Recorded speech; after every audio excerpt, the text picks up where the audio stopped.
Vice President Johnson, Mr. Speaker, Mr. Chief Justice, President Eisenhower, Vice President Nixon, President Truman, Reverend clergy, fellow citizens.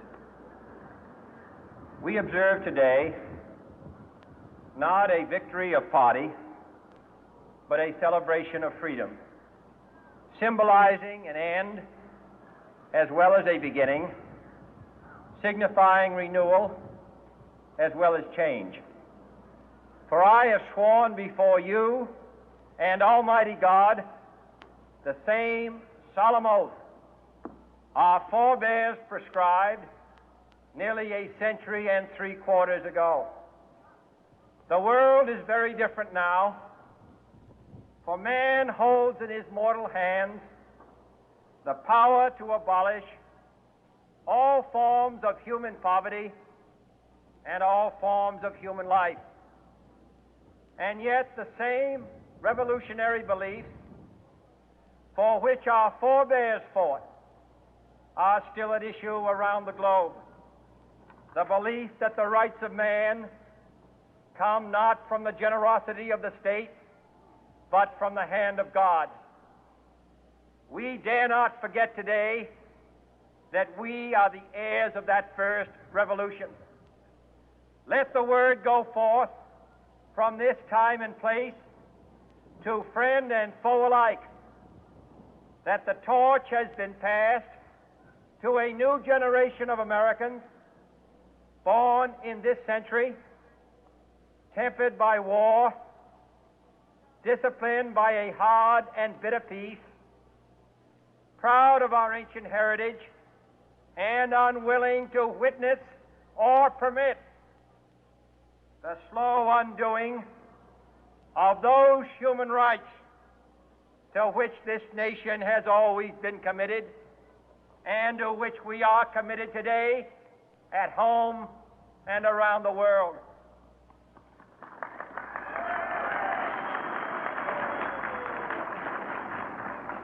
Let every nation know, whether it wishes us well or ill, that we shall pay any price, bear any burden, meet any hardship, support any friend, oppose any foe to assure the survival and the success of liberty.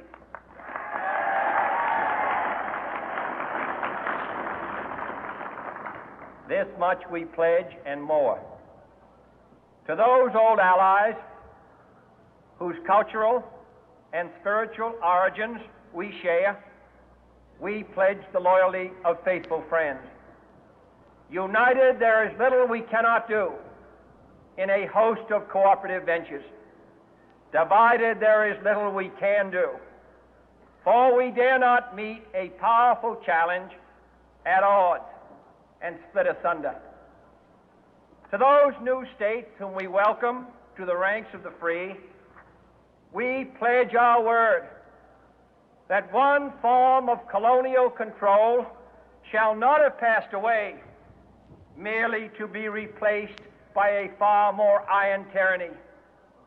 We shall not always expect to find them supporting our view, but we shall always hope to find them strongly supporting their own freedom, and to remember that in the past, those who foolishly sought power by riding the back of the tiger ended up inside.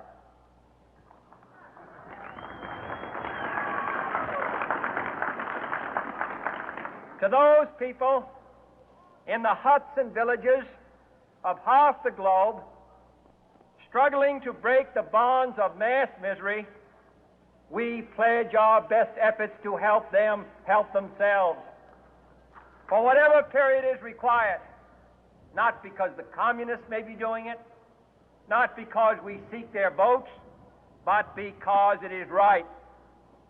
If a free society cannot help the many who are poor, it cannot save the few who are rich.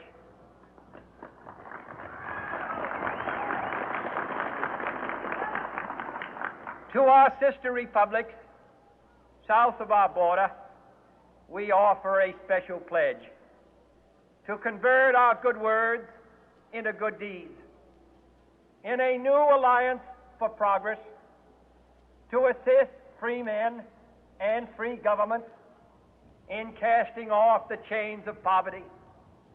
But this peaceful revolution of hope cannot become the prey of hostile powers. Let all our neighbors know that we shall join with them to oppose aggression or subversion anywhere in the Americas. And let every other power know that this hemisphere intends to remain the master of its own house.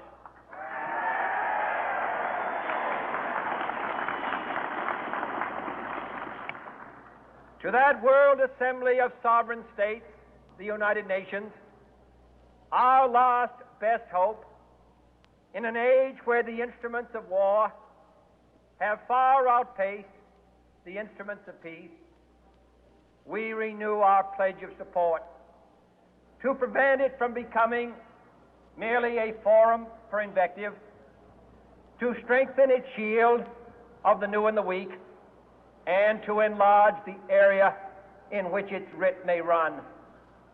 Finally, to those nations who would make themselves our adversary, we offer not a pledge, but a request that both sides begin anew the quest for peace. Before the dark powers of destruction, unleashed by science, engulf all humanity in planned or accidental self-destruction, we dare not tempt them with weakness, for only when our arms are sufficient beyond doubt can we be certain beyond doubt that they will never be employed. But neither can two great and powerful groups of nations take comfort from our present course, both sides overburdened by the cost of modern weapons, both rightly alarmed by the steady spread of the deadly atom, yet both racing to alter that uncertain balance of terror that stays the hand of mankind's final war. So let us begin anew, remembering on both sides that civility is not a sign of weakness, and sincerity is always subject to proof. Let us never negotiate out of fear, but let us never fear to negotiate.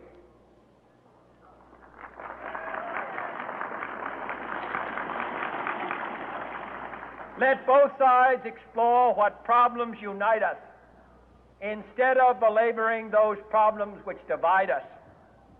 Let both sides, for the first time, formulate serious and precise proposals for the inspection and control of arms, and bring the absolute power to destroy other nations under the absolute control of all nations.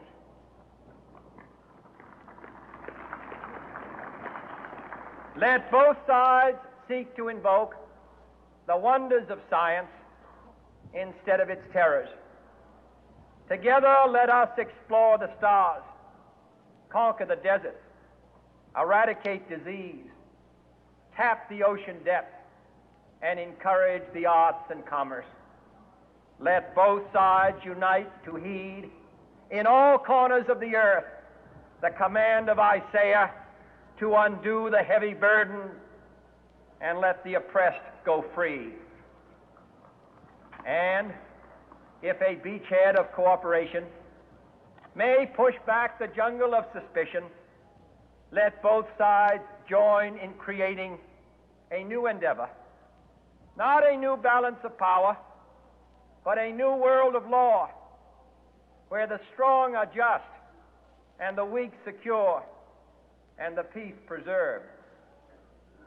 All this will not be finished in the first 100 days, nor will it be finished in the first 1,000 days, nor in the life of this administration, nor even perhaps in our lifetime on this planet.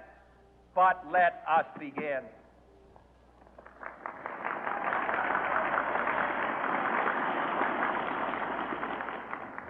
In your hands, my fellow citizens, more than mine, will rest the final success or failure of our course. Since this country was founded, each generation of Americans has been summoned to give testimony to its national loyalty. The graves of young Americans who answered the call to service surround the globe. Now the trumpet summons us again, not as a call to bear arms, though arms we need, not as a call to battle, though in battle we are, but a call to bear the burden of a long twilight struggle, year in and year out, rejoicing in hope, patient in tribulation, a struggle against the common enemies of man, tyranny, poverty, disease, and war itself. Can we forge against these enemies a grand and global alliance, north and south, east and west, that can assure a more fruitful life for all mankind? Will you join in that historic effort?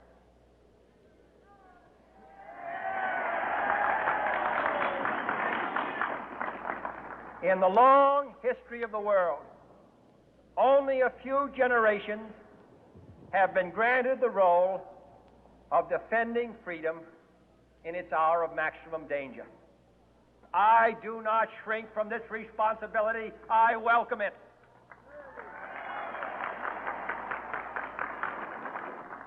I do not believe that any of us would exchange places with any other people or any other generation.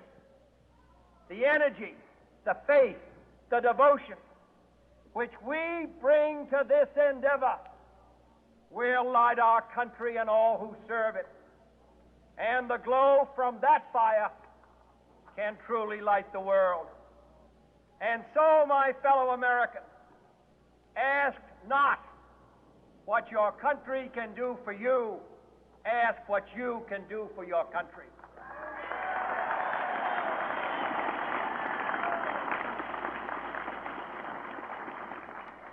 My fellow citizens of the world, ask not what America will do for you, but what together we can do for the freedom of man.